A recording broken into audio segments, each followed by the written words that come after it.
Most operators think their problem is unqualified leads. Too many tire kickers, too many just curious conversations, too many calls that go nowhere. But that's not actually the problem. The real issue is that you're asking for a call before readiness exists. I used to believe the call was the qualification step.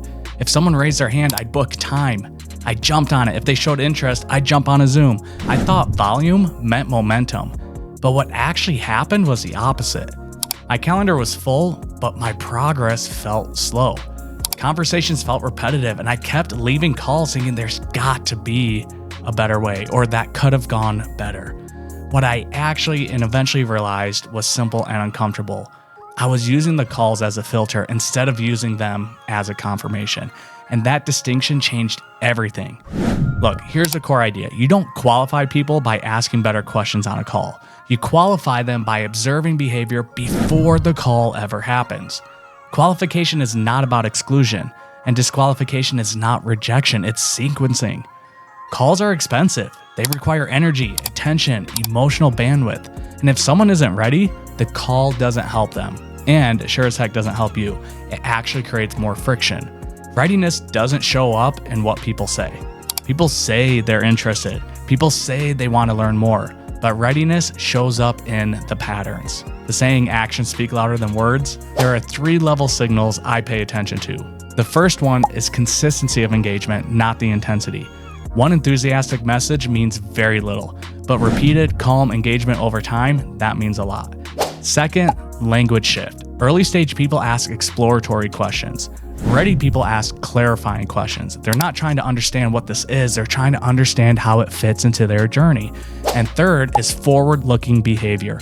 They reference timing, they talk about processes, they ask what comes next. When these signals aren't present, the issue isn't the lead, the issue is the timing. And here's what doesn't make sense for most people. Taking more calls does not make capital move faster. In fact, it often slows everything down.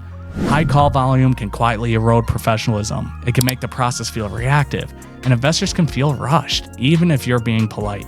Across operators, the pattern is consistent. The best capital raisers, they delay calls. They don't avoid conversations, they protect them. By the time a call happens, both sides already know why they're there. This is where effort usually breaks. Most operators are doing qualification in their head. You're remembering who clicked what, who said what last time, who feels serious and who doesn't. Your brain becomes a CRM. That works until it doesn't. Deadlines compress, volume increases, and suddenly you're guessing again. Manual qualification is reactive. Systematized readiness tracking is intentional. This isn't about better instincts, it's about engineering consistency before human interaction is required.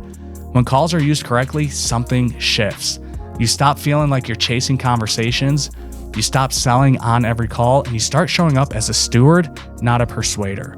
Calls become confirmations, not discovery sessions, and that changes how investors experience you. Calm, prepared, professional, at a certain level, this becomes unavoidable. More effort won't fix readiness problems. More conversations won't create clarity. Infrastructure does. Systems don't replace relationships. They protect them from fatigue, pressure, inconsistency. If this resonates and you're starting to feel the friction of too many low-quality calls, there are resources below that show how readiness can be structured before a conversation ever happens. And if you'd like more information, we're actually hosting a workshop on this in just a few days. So click on that link below, register, and we'll see you there.